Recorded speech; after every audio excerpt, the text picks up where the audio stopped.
Palworld is a game made by talented thieves. No. Pokemon with guns is the slogan people are running with to describe this game. The game has quickly garnered a mainstream following, launching itself all the way to the second highest concurrent player count on Steam alone, and selling 6 million copies in only 4 days. I'm not really here to discuss the quality of the video game itself, as there are plenty of reviews already out on the subject, but if you want the nitty-gritty of my thoughts, I think it's a decent game that definitely appeals to a lot of people, but at around level 22 in my world, I wouldn't say I'm having the most fun time, but more so constantly ushered on with the dopamine hit of menial task being completed after menial task. There is fun to be had in the gameplay loop, but the game is lacking substance when it comes to exploration and immersion that I'd feel in something such as Skyrim. What I'm more interested in is the effects a game like Palworld will have on the industry, especially how AAA companies will respond with future titles going forward. When I say respond, I don't mean directly saying yay or nay to games like Palworld, but seeing if they'll be less apologetic when it comes to ripping things off from one another. I did it because I liked it. Ubisoft used to make some pretty fun games back in the day, but their open world approach helped pioneer the monotony found in many open world games today, as they feel very checklisty.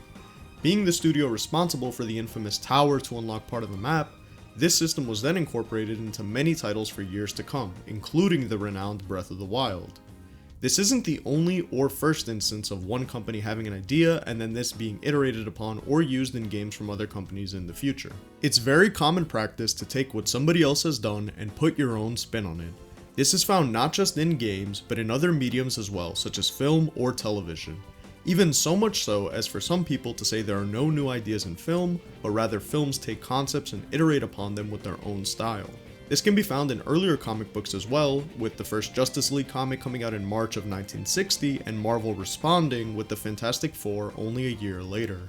2 years later, we got the Avengers in September of 1963. You see where I'm going with this? Things are iterated upon time in and time out. This is an idea as old as time itself and is the reason why humans have progressed in general, let alone in just video games. Pocket Pair, the developers of Palworld, ripped off many different AAA games alongside other games within the survival genre, most notably being Elden Ring and obviously Pokemon. This isn't even the first time this studio has attempted this, just the most successful.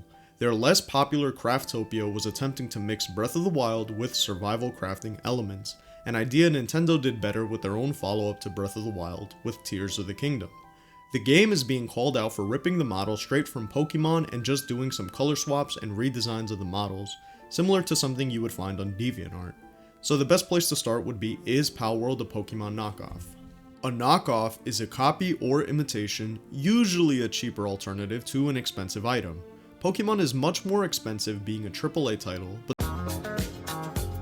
the quality of the Switch games is pretty questionable, ranging anywhere from decent to poor with the release of Scarlet and Violet. Pokemon has its roots in turn-based, and the mainline series still follows this gameplay style instead of transitioning to action or a different gameplay form in the modern era. They attempted an open-world style Pokemon game in Scarlet and Violet, but it's a relatively lackluster world as Game Freak most likely had no time to properly optimize the game, having to meet a yearly Pokemon release schedule. Palworld mixes the monster collecting genre with something like Ark, according to most people that is. I haven't played Ark myself, so I instead drew comparisons to Valheim, as that's the survival game I sunk the most hours into in recent years. This game is an amalgamation of gameplay systems, animations, and even models from other games or the Unreal Engine store, as many things feel placeholder and the game lacks a visual uniqueness aside from the pals. If I could chalk up the gameplay system by comparing it to other games, I would consider this a mashup between Pokemon Legends Arceus, Valheim, Elden Ring, and Breath of the Wild. The game excels at bringing these systems together to create a gameplay loop that is constantly firing up the dopamine in your brain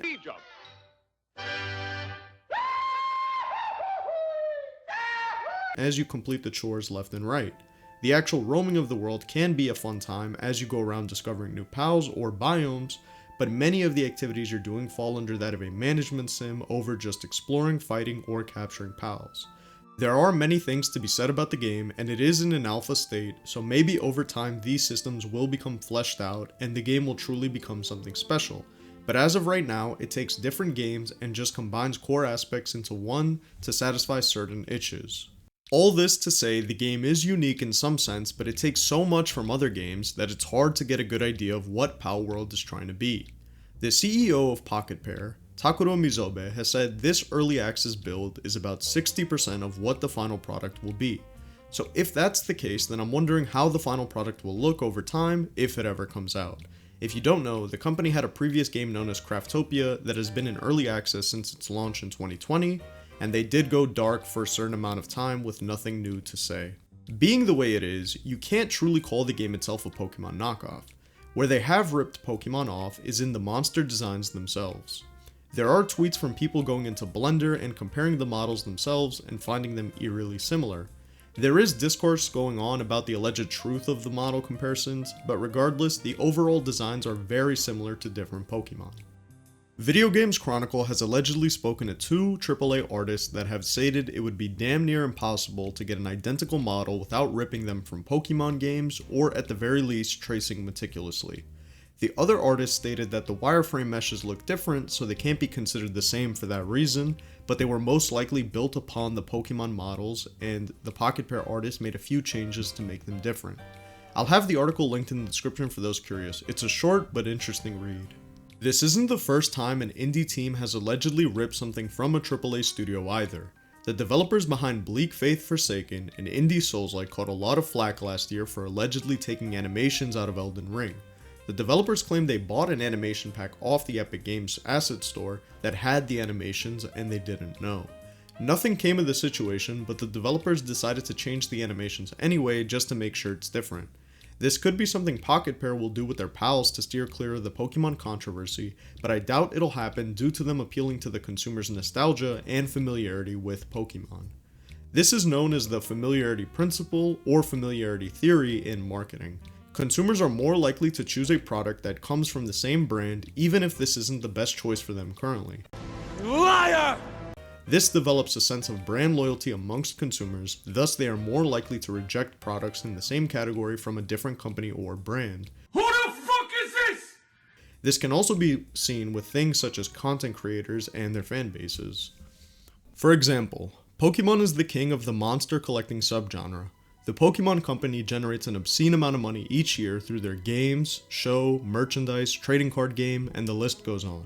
The point is that while other brands may have found some gold falling out of the Pokemon Company's pockets as they walk, nobody has had the same level of success or close to it in this space.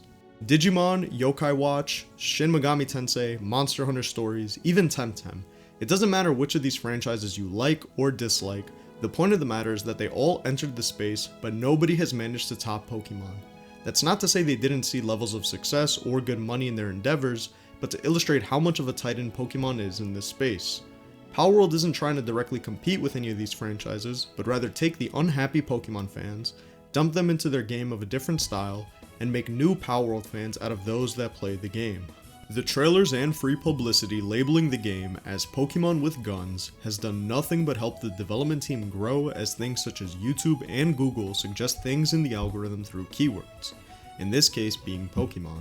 If you interact with the content, then you'll be recommended many things that are similar, if not identical, to what you watched or clicked on initially, as this will keep you using their site longer. This causes Pokemon with Guns to get free notoriety whether it's bad or good press. It doesn't matter at this point because they got their name out there. It's pretty genius. Take the Pokemon we know and love, remix them so it's a bit fresh but similar enough that we feel a bit nostalgic or can see the original design, and from there we have a new experience. Pokemon with Guns, many people seem to find this game fun, but not everybody that tried it is head over heels for it. What's very common in the buzz I've seen surrounding the game is an addiction over just saying how the game is fun. And this addiction to progression, which is constantly found in the survival game genre as you go through different tiers of materials and advance, thus allowing the player to feel like their time investment has turned into a success, and instead of feeling like the menial job of mining, chopping, or gathering, you are filled with the dopamine of a rewarding activity even though it's not coming from challenging tasks necessarily. This brings up the moral question and has people taking stands on what's right and what's wrong. Is it okay that Palworld ripped models straight out of Pokemon and changed them up only a little? Is it fine because Game Freak is a billion-dollar company that has been coasting with their monopoly of the monster collecting world? Look, I'm not your dad, and many people have already made up their mind with where they stand on this stuff, many people not caring about how the product was produced, just that it's good. Even so much so as to make statements online essentially defending this practice because it benefits them with a good game. Every side being pushed here is an angle backed up with each person's moral compass, and you need to look no further than at content creators as the primary example and catalyst for the online discussion. Before we can discuss that, it's important to note that even though many of these people have massive online followings, it's only a fraction of the overall population and people that will buy the game. Many people interact with properties they love at a very casual level. They'll play the game ignorant of development or any shady practices as long as it's fun, because most people don't want to concern themselves with the morality of engaging with certain forms of entertainment. You see this all the time with people listening or not listening to musicians like Michael Jackson. But it's a very selective in who or what catches under fire. Take phones being produced overseas with the help of child labor. Whoa, relax, dude. Take it easy, man. Cool your beans, bro. This is something most people don't take a second look at or ignore, because now suddenly it's beneficial to be ignorant about this stuff and enjoy the shiny new tech in their hand. The same exact concept applies with games, obviously on a lesser scale, but there's been plenty of shitty things in the industry. Most notable would be developer crunch and studios as a whole. The sexual assault incidents at Blizzard were a big deal, but when Diablo 4 was shipping out the door, many people turned a blind eye to all this stuff because it benefited them to be okay with the company now. They have gotten rid of most of the bad apples, but I doubt everyone that was a part of that is now gone. That's not to say they were okay with what the company was doing, but we are very quick to turn blind eyes when they benefit us. This can be applied to reaction content on YouTube as well. This is harping and stealing content from other creators without even asking for permission, and most people turn a blind eye to the negatives of this because it benefits the streamer or YouTuber they like, or they are said YouTuber and streamer. Most people don't even understand the harm of this, let alone care enough to look into it. The same concept can be applied to Palworld. It's just a theory. A game theory! Which is a shame in some instances, but honestly, seeing somebody take a stab at Pokemon and Game Freak, it'll be interesting to see if this wakes the beast and something changes over there. I'm doubtful, as Pokemon pulls in money from many different sources as we discussed earlier, but you never know. Even earlier examples of ripping off Nintendo can be found in Genshin Impact, everyone's favorite gacha that rose to internet fame. The game copied many aspects of Breath of the Wild. The blonde white protagonist wakes up in a world with panning shots of said world, must rescue a female character, and that is the main story reason shown off in the trailers. The gliding, weapon animation, stamina system, even a cooking minigame. Genshin even took the element system found in Breath of the Wild and just assigned it 2 characters. This style of combat different, but similar enough to Breath of the Wild to keep people engaged. Obviously the game has since deviated from this, but the core concepts and engagement thrived off of this stuff as it got people to bite and then enjoy the game for other reasons over time. Palworld is currently undergoing the same thing, which is funny considering they did try this with Craftopia, but did not hit the same level of success. Craftopia's trailer has a female blonde character with an eerily similar outfit to that of Link in Breath of the Wild. This familiarity marketing has just played into their benefit. They know what they're doing, and they're not shy about it at all. People have compared the game to many different things at this point, but it shares many similarities with Elden Ring in terms of the mount movement, having a double jump, the stance of the player character on horseback, locations ripped straight out of Elden Ring with the Churches of Marika. Most notably the Pokemon ripoffs, whether the company used AI or not, the designs are just mashups of existing Pokemon or straight ripoffs with different colorations. All this to say, while people will be naysayers one way or the other on Twitter and other forms of social media, you cannot deny not just the track record of the company, but also what you can see with your own eyes. Many people have just accepted it's a knockoff in terms of design and are okay with it because the game is fun to them. So is it okay to blatantly rip off companies this way? The answer is yes, in the sense that developers were already doing this through copying gameplay systems and design tropes with their own twist on it. Dragon Quest V came out in 1992 in Japan and had a system to recruit and train monsters to be used in battle. Pokemon came out in 1996 in Japan with this gameplay system at the core of the experience, taking that one system in Dragon Quest and fully fleshing it out. Then 2 years after Pokemon, Dragon Quest Monsters came out in Japan in 1998, being fully about the system of monster capturing and battling. Elden Ring has a literal Berserk reference through the character known as Blide. Miyazaki has even stated that he's been inspired by Berserk, so to act like this never happens would be foolish. But there is a major difference between a tasteful inspiration or even creating a game off of a concept compared to just blatantly using another game's designs as your base and slightly altering it so it's just different enough to avoid potential lawsuits, but similar enough that you will garner the attention through humans' facial recognition built into our brains. It's a pretty interesting read if you're ever curious how that stuff works, but essentially inside your inferior temporal cortex, a part of the brain, there is a part known as the fusiform face area that is associated with being responsible for object recognition. There's more to it than that, but the point is, while you may be able to distinguish that these are pals, not Pokemon, your brain can't help but see the Pokemon as well if you grew up on the series or have at least seen the Pokemon designs before. Gamers online are tribalistic by nature and don't like when things challenge their preconceptions, what they're comfortable with, or what they already know, but then there are also those who are quick to defend new stuff like Palworld off of the premises that this is new blood and competition for the existing company to now have to contend with. The companies making these games are not your friends regardless. They don't care who you are or what you do, they just want you to buy their game. That's not to say the people developing the game don't care. I'm sure they're very passionate about what they do because at the end of the day, being a game designer in any capacity is an art form. Pocket Bear has just completely taken this idea of inspiration to an egregious degree because it garnered them attention and then had most of the marketing work done by the public without even having to lift a finger. This begs to question if Pokemon has fallen off. While many people are going to be quick to comment yes, Pokemon sucks now, it's the worst thing ever, they fell off after X game, while that may be true in a gameplay and design sense, from a financial aspect they have not. They had their quickest selling release with Scarlet and Violet and still have currently more copies sold than Palworld. We'll see how this changes over the coming weeks and months as Palworld had an explosive launch, but as of right now, Pokemon remains on top. It might not be in your head, but the numbers don't lie. Apparently the Steam numbers are the only ones being counted towards copies sold at the moment, so we have no idea the Game Pass numbers or copies sold on Xbox, and it isn't even on PlayStation yet. There is a good chance they will or have surpassed Pokemon's numbers with their newest release of Scarlet and Violet, this game not even being the best-selling Pokemon game of all time. That title is still held by the originals in Red, Green, and Blue. It'll probably take more than one breakout hit to get them to change their ways, as it's a secure moneymaker regardless of if it outperforms their own previous titles or not. But a game like Palworld could be even more of a catalyst than Genshin was to just rip off other teams with just a slightly different flavor. Palworld may be a fun game, but at its core, it is just a rip-off of other games and systems thrown into one.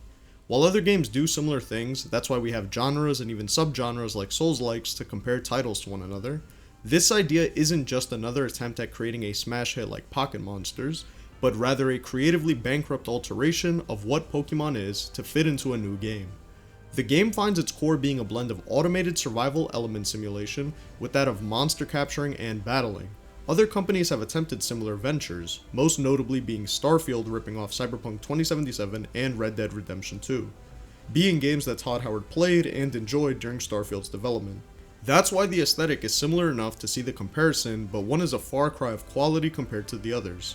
Goes to show you that for every successful copycat, there are still failures in the mix. I read it on the internet, so it's true. And that sometimes it doesn't just work.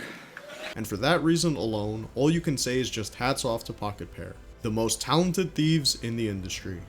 What do you think of Palworld? Do you see other indie or AAA studios trying their hand at close ripoffs to games? If you made it to the end, please consider subscribing, it'd mean a lot, but regardless, thank you so much for your time, have an amazing day.